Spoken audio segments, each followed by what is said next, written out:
नमस्कार। वैदिक ज्योतिष की दिलचस्प दुनिया में एक बार फिर से स्वागत है। आज हम एक बहुत ही खास विषय पर बात करने वाले हैं, जन्म कुंडली का दूसरा घर। चलिए इसके रहस्यों को परत दर परत खोलते हैं। तो देखिए, एक जन्म कुंडली इन 12 घरों या कह लीजिए हिस्सों में बटी होती है और हर घर जिंदगी का एक अलग ही पहलू दिखाता है।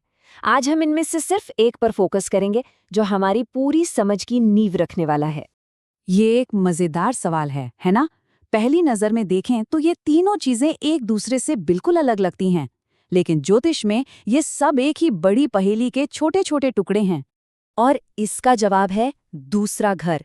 जी हाँ, यही वो धागा है जो इन सभी अलग अलग पहलुओं को एक साथ पिरोता है। और आज हम इसी धागे को सुलझाने वाले हैं। संस्कृत में दूसरे घर को कहते हैं धन भाव, जिसका सीधा सा मतलब है धन का घर। अब ये नाम ही हमें इसके सबसे जरूरी मतलब की तरफ इशारा करता है। तो चलिए शुरुआत यहीं से करते हैं। तो चलिए इस घर की पूरे रूपरेखा को समझते हैं।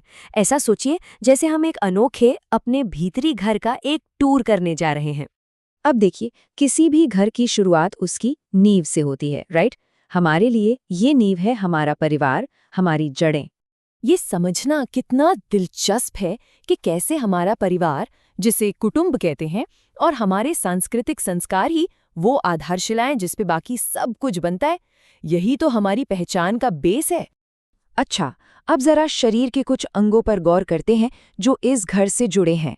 चेहरा, दाहिनी आंख, दांत, जीभ, नाक और मुंह।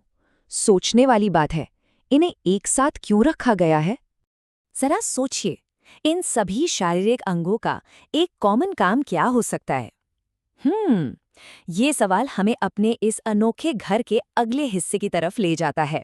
तो चलिए अब चलते हैं घर के भंडार की तरफ, जहां हमें जीविका और स्वाद का राज मिलेगा।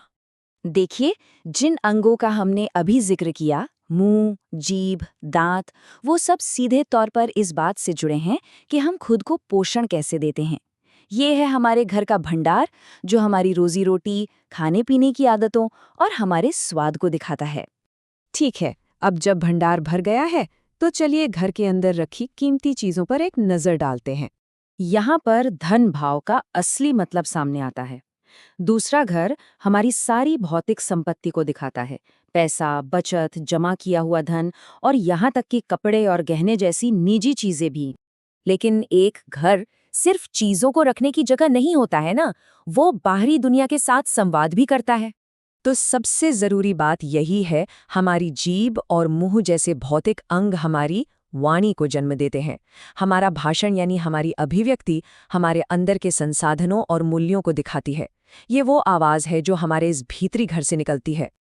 ओके, अब एक कदम पीछे हटते हैं और इस पूरी तस्वीर को, इस पूरे स्ट्रक्चर को एक साथ देखते हैं। हमने अपने टूर की शुरुआत नींव से की, यानी हमारा परिवार। फिर हम भंडार की तरफ बढ़े, जो हमारा पोषण है। उसके बाद हमने खजाने को देखा, यानी हमारी संपत्ति। और आखिर में वाणी, जो हमारी अभिव्यक्ति है। सब कुछ एक दूसरे से जुड़ा हुआ है। और जब हम ये समझ जाते हैं कि ये सभी क्षेत्र, परिवार, भोजन, धन और वाणी आपस में कैसे जुड़े हुए हैं, तो हम दूरदर्शी बन जाते हैं। ये चीज़ हमें अपनी जिंदगी और अपने संसाधनों पर एक बहुत ही साफ, लंबा नजरिया देती है। बिल्कुल, आखिर में यही सबसे बड़ी बात है।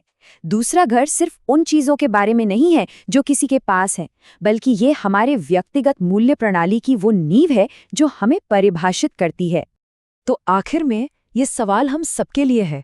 अगर हमारे मूल्य, हमारी संपत्ति और हमारी आवाज ही हमारे भीतरी घर की ईंटें हैं, तो सोचिए हमने कैसा घर बनाया है।